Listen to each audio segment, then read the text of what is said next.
আসসালামু আলাইকুম প্রিয় দর্শক। গতকাল 9 ফেব্রুয়ারি তেহরানে যা ঘটেছে তা ছিল একটা সাধারণ কূটনৈতিক বৈঠক নয়।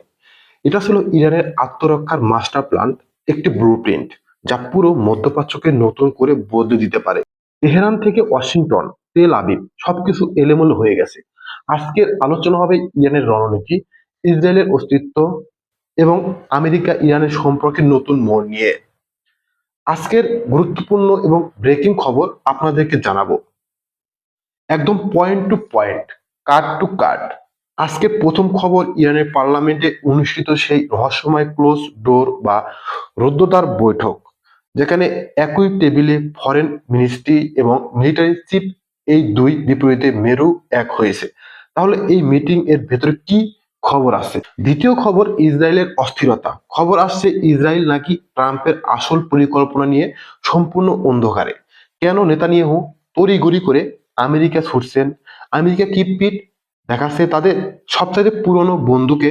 এবং তৃতীয় যেটা সবচাইতে বিস্ফোরক, ইরানের নতুন ওয়ার্নিং। এতদিন ইরান বলেছে তারা আত্মরক্ষা করবে, কিন্তু এবার তারা বলছে হামলা হলে তারা অফেন্সিভ মোড়ে যাবে, রিজওয়াইন থেকে আমেরিকার ঘাঁটিগুলোকে উপড়ে ফেলবে।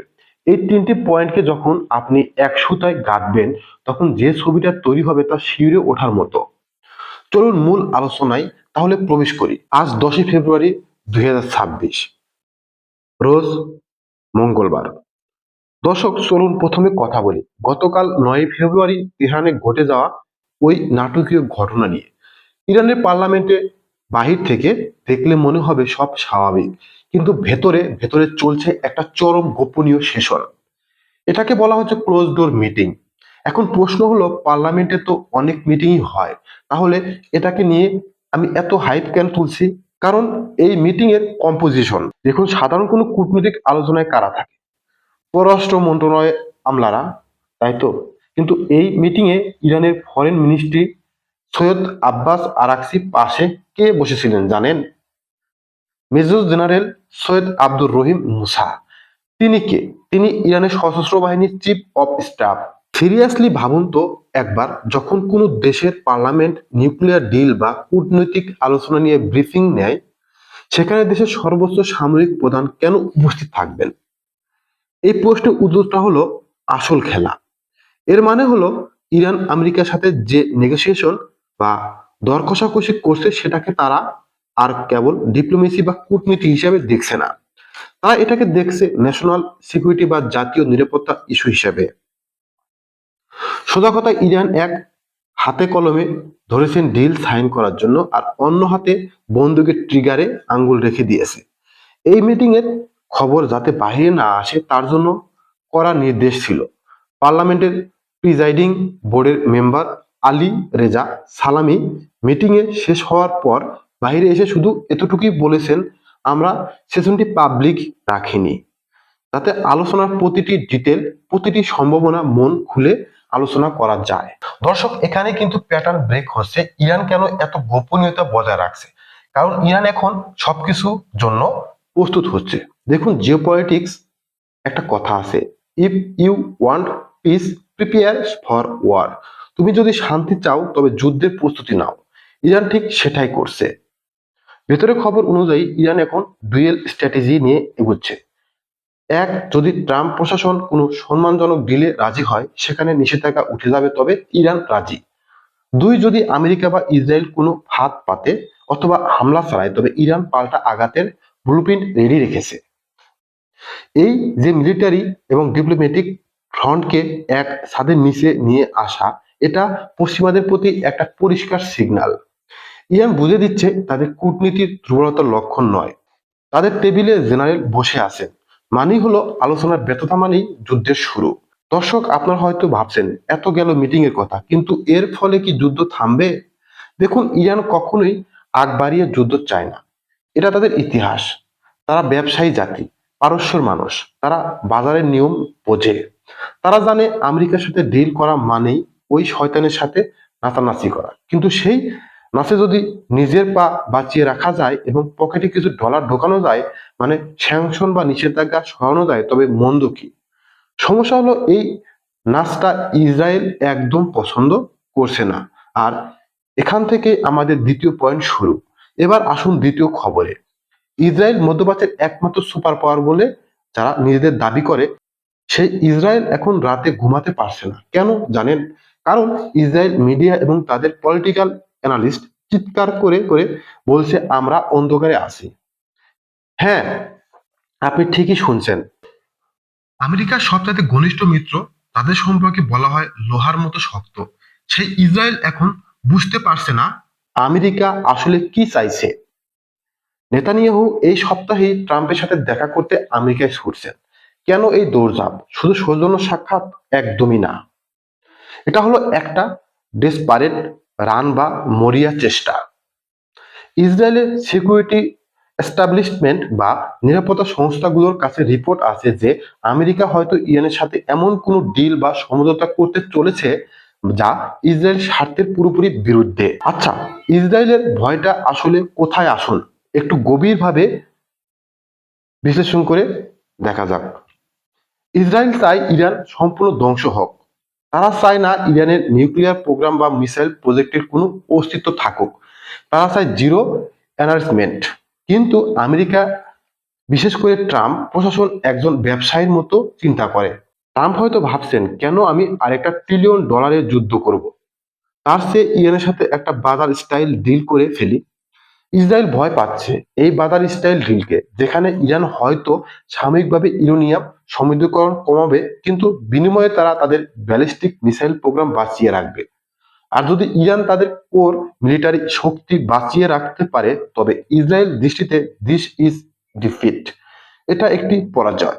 ইসরায়েলের মিডিয়া রিপোর্ট করেছে আমেরিকার অফিসারদের সাথে তাদের কথা হয়েছে। আমেরিকা তাদের পিঠ চাপড়ে বলছেন, চিন্তা করো না, ইরান আমাদের উভয়ের জন্যই সমস্যা। কিন্তু যখনই প্রশ্ন করা হচ্ছে তাহলে সমাধানটা কি, আমরা কি হামলা করব, তখন আমেরিকা মুখে কুলুপ আসছে। সবকিছু একটা ধোঁয়াশার মধ্যে আছে। মনে রাখবেন, যখন সবাই ভাবছে আমেরিকা ইসরায়েলের ভাই, তখন ভেতর ভেতরে চলছে চরম অবিশ্বাস। ইসরায়েল ভয় পাচ্ছে শেষ মুহূর্তে আমেরিকা হয়তো প্রেসার তৈরি করে একটা সব ডিল সাইন করে ফেলবে। আর যদি সেটা হয়, তবে নেতানিয়াহুর পলিটিক্যাল ক্যারিয়ার এবং ইসরায়েলের তথাকথিত নিরাপত্তা বলয় দুটোই হুমকির মুখে পড়বে। নেতানিয়াহু আমেরিকা যাওয়ার আসল উদ্দেশ্য হলো ট্রাম্পের হাতে মুচড়ে এটা নিশ্চিত করা যে কোনো ডিল নয়, আপনি অ্যাকশন শুরু করুন। কিন্তু ট্রাম্প কিন্তু এখানে রাজি নয়। ট্রাম্প কিন্তু সেটা করবে না, এটা কিন্তু একদম ফাইনাল। ট্রাম্প এমন এক ব্যক্তি যাকে প্রেডিক্ট করা অসম্ভব, আর এটাই আজ ইসরায়েলের আতঙ্কের মূল কারণ হয়ে দাঁড়িয়েছে। এবার আসি দ্বিতীয় এবং সবচাইতে ইন্টারেস্টিং পয়েন্ট। ইরান আসলে কি ভাবছে, তাদের কনফিডেন্সের উৎস কি দেখুন। দর্শক, ইরান এখন এমন এক পজিশনে আছে যাকে আমি বলি উইন উইন সিচুয়েশন। মানে জিত হলেও আমি জিতবো, হোয়াট হলে আমি জিতবো। কিভাবে? আসুন সমীকরণটা মেলাই। ইরানের মিলিটারি শক্তি আমেরিকার তুলনায় কিছুই না, কাগজে কলমে এটা সত্য। আমেরিকার কাছে F-35 আছে, এয়ারক্রাফট ক্যারিয়ার আছে, বিশ্বের সেরা টেকনোলজি আছে। কিন্তু এখানেই আসল টুইস্ট। যদি আমেরিকা বা ইসরায়েল ইরানে হামলা করে এবং ইরানের 10, 20, 30% ক্ষতিও করে, তবুও ইরান জিতবে। কেন? কারণ বিশ্ববাসী দেখবে এত স্যাংশন, এত অবরোধের পরও ইরান মাথা নত করেনি। তারা আমেরিকার মতো সুপার পাওয়ারের চোখে চোখে রেখে দাঁড়িয়ে আছে। কিন্তু উল্টোটা ভাবুন, ইরানের সস্তা ড্রোন বা মিসাইল যদি আমেরিকা একটি দামি যুদ্ধজাহাজে সামান্য আঁচড় কাটতে পারে, অথবা তাদের কোনো ঘাঁটিতে আগুন ধরাতে পারে, তবে সেটা হবে আমেরিকার জন্য চরম অপমান। লোকে বলবে, তোমাদের ট্রিলিয়ন ডলারের ডিফেন্স সিস্টেম, তোমাদের থার্ড সিস্টেম, তোমাদের প্যাট্রিয়ট মিসাইল সিস্টেম সব ব্যর্থ। একটা স্যাংশন খাওয়া দেশ তোমাদের মেরে চলে গেল। এটা কিন্তু আমেরিকার জন্য চরম লজ্জা। তাই ট্রাম্প যা করবে অবশ্যই কিন্তু ভেবে চিন্তে করবে। নেতানিয়াহুর কথায় সরাসরি হামলা চালাবে না। এই যে পারসেপশনাল ওয়ার, এখানে ইরান এগিয়ে আছে। তারা জানে আমেরিকার হারানোর অনেক কিছু আছে, আর ইরানের হারানোর মতো তেমন কিছু অবশিষ্ট নেই। আর যার হারানোর ভয় নেই, সে সবচাইতে ভয়ঙ্কর শত্রু হয়ে ওঠে যে কোনো মুহূর্তে। এবার শুনুন ইরানের হুমকিটা। Institute for research in fundamental সায়েন্সের প্রধান মোহাম্মদ জাভেদ লারিজানি, যিনি ইরানের পলিসি মেকিং এর অত্যন্ত প্রভাবশালী ব্যক্তি, তিনি আজ একটা বোমা ফাটিয়েছেন, মানে কথার বোমা। তিনি বলছেন যদি আমেরিকা বা অন্য কোনো শত্রু হামলা করার ভুল করে তবে ইরান আগের মতো শুধু জবাব দেবে না, এবার আমরা সেই শিকড় উপড়ে ফেলবো যেখান থেকে এই অঞ্চলের আমেরিকার উপস্থিতি টিকে আছে। দর্শক খেয়াল করুন, শব্দ চয়ন রিজিউন থেকে আমেরিকা পা উপড়ে ফেলা, লারিজারি পরিষ্কার করে দিয়েছেন।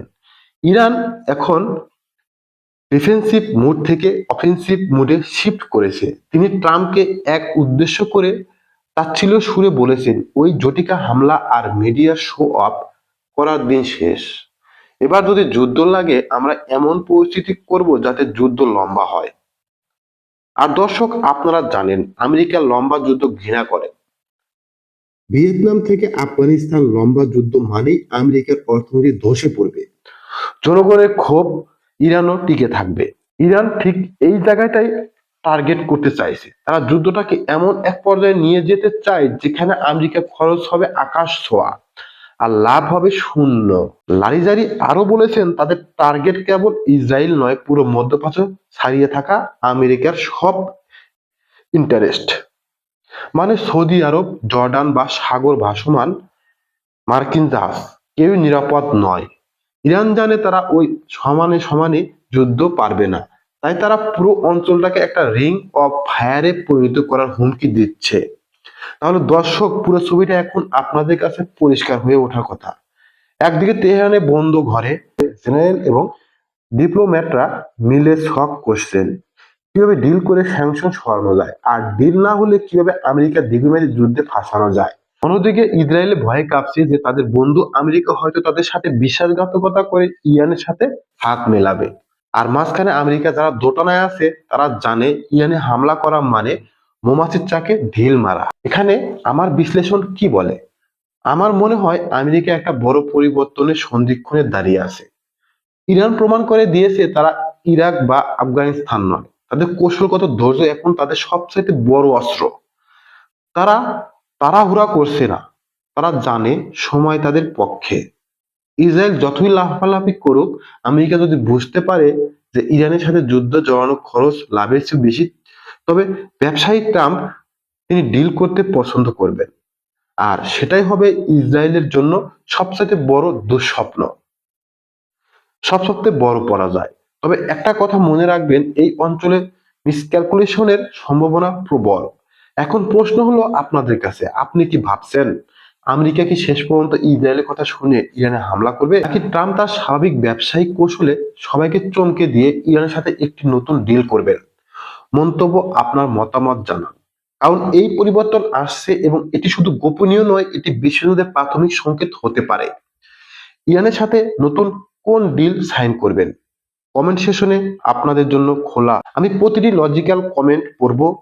আপনাদের মতামত জানান, তর্ক হোক, আলোচনা হোক। যদি আজকের এই বিশ্লেষণ আপনাদের ভালো লাগে, যদি মনে হয় গতানুগতিক খবরের বাইরে নতুন কিছু জানলেন, তবে ভিডিওটিতে একটি লাইক দিন এবং শেয়ার করে বন্ধুদের আসল সত্যটা জানান, তাদের জানার সুযোগ করে দিন। আর হ্যাঁ, যারা এখনো সাবস্ক্রাইব করেনি দ্রুত বেল আইকনটি চাপ দিন, কারণ পরবর্তী ভিডিওতে আমরা আরো বড় কোনো ধামাকা নিয়ে আসছি। ততক্ষণ পর্যন্ত চোখ খোলা রাখুন, কারণ মনে রাখবেন খবরে যা দেখানো হয় সবসময় সত্যি হয় না, তার চেয়ে গভীরে কিছু থাকে। সবাই ভালো থাকবেন, সুস্থ থাকবেন, আল্লাহ হাফেজ।